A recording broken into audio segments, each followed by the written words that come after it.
എന്നാ പിന്നെ ഒരു പൊതിച്ചോറായാലോ?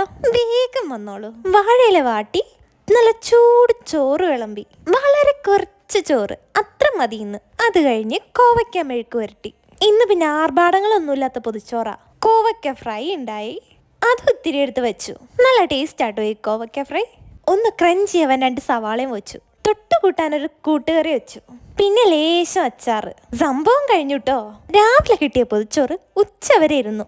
അത് തുറക്കാൻ എനിക്ക് ഭയങ്കര ആക്രാന്തമായിരുന്നു. കണ്ടപ്പോ തന്നെ എന്താ രസമല്ലേ? എന്നാ നമുക്ക് പൊതിച്ചോറ് കഴിക്കാം. പൊതിച്ചോറ് ഫാൻസ് ഉണ്ടെങ്കിൽ ഒന്ന് കമന്റ് ചെയ്യാട്ടോ. പൊതിച്ചോറ് കുറച്ചധികം നേരം വെച്ചിട്ട് തുറക്കുമ്പോൾ ഒരു സ്മെല്ലില്ലേ, ഓഫ്, എന്താ അടിപൊളിയല്ലേ അത്. അങ്ങനെ ഞാനിത് ഫുഡ് കഴിക്കുക കേട്ടോ. പറഞ്ഞറിയിക്കാൻ പറ്റാത്തൊരു പ്രത്യേക ടേസ്റ്റ് ആയിരുന്നു ഇതിന്. ഒന്ന് എടുത്തു പറയട്ടെ, ഇതിലെ കറികൾ ഫുള്ള് കുക്ക് ചെയ്തത് ഞാനാണ്. അങ്ങനെ സംഭവം കളറായി. അപ്പോൾ ഇഷ്ടമാരൊക്കെ ഒന്ന് സബ്സ്ക്രൈബ് ചെയ്തേക്ക്, വീട്ടിൽ ട്രൈ ചെയ്തേക്ക്. വീണ്ടും വരും. ടാറ്റാ.